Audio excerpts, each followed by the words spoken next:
Welcome back to our three-part series of the Simple Smart Science Holiday Thrive Guide.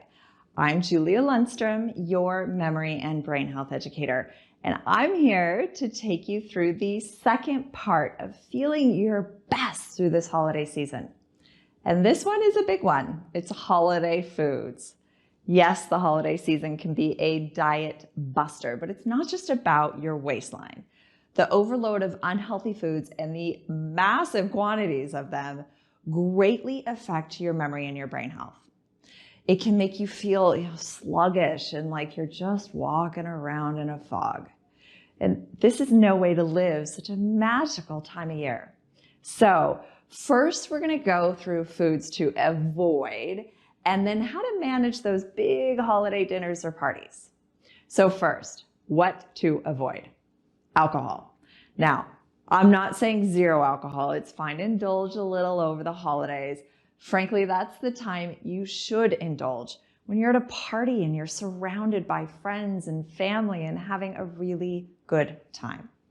Every study around alcohol, and especially those coming out of the blue zones, the areas of the world where people live the longest, the healthiest, even over 100 years old, those studies say that those people drink, but they do it when appropriate and socially. So when you're not at a party or being social, I'd recommend none, zero, period. Why? Well, someone recently told me about breadcrumbs. You see, every action has an opposite reaction. So, you get home, you're stressed from shopping and you pour yourself a drink and you do that just to take the load off. Then another because, hey, it's the holidays. Maybe even another one or two or more. Well, let's look at what happens. You sleep poorly. You wake up feeling terrible and probably a little full of regret and guilt. You may even wake up late, which completely goes against what I talked about in the first video on how to reduce stress during the holidays. And the rest of the day, you're going to make poor decisions, like you'll probably eat too much, or you'll eat the wrong things, and then you probably won't have the willpower to say no to another stress-reducing, actually stress-increasing glass of wine the following night. These are the breadcrumbs. You take a bite of the bread one night, meaning that glass of wine, and it carries over to the next day, possibly the next couple of days. Too much also causes inflammation, which I won't go into too much here, but just know too much inflammation is the Darth Vader to your brain health and your memory. It's that evil enemy. So relax and have fun at the party, not 3 days before. I promise that it'll make the party that much more fun that way and give you something to look forward to.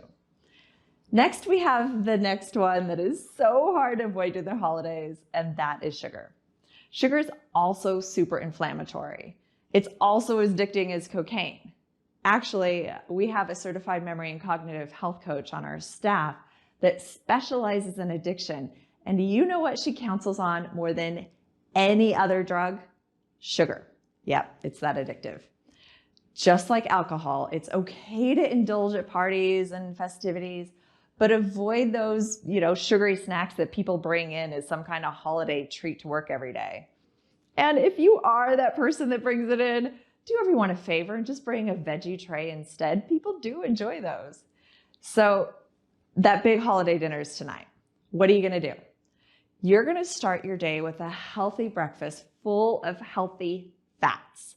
I typically intermittent fast every day till about 10:30 or 11 in the morning, meaning I just don't eat till then. But on holidays, I'll actually eat more on the morning of and have a proper breakfast. You can try some steel-cut oatmeal, throw in some peanut butter for fat in there, or even almond butter. Or my go-to breakfast almost every single day is 2 eggs on top of sauteed spinach, cooked with coconut oil, and I love having an avocado on top. And a little salsa, I like my spice. So the biggest thing is don't skip any meals during the holidays. I know it's tempting to say you're not going to eat before the party or Thanksgiving, and then you show up starving and you have no willpower and you eat all the wrong things and too much of it, like the sugar. Did you know that you can get a hangover from sugar just like you can from alcohol? You'll want a good plan. It doesn't mean you have to follow it 100%. I always say that if you can hit 80% of your goals or your plans, you're doing better than 99% of everybody else. So have some good, healthy fat foods on hand at all times, like nuts, like pecans or almonds or walnuts. I love to eat half an avocado as a snack with a raw carrot. The carrot gives you the chewing something hard, which is critical to your jaw and breathing structures, but that's a subject for another time. Have a good plan with lots of healthy snacks, and that just takes the decision away from you. Did you know that your brain has been shown to only be able to make a certain limited amount of decisions a day? Then it gets decision fatigue and starts to get lazy and makes the easiest decisions. So take the decision out of the equation on what to eat, what to wear. It'll leave your brain open to make good decisions elsewhere. I also like to visualize the party. If I visualize I'll only have 2 drinks and then switch to bubbly water, which I love and I'll bring with me, that's the planning piece, I actually will do it.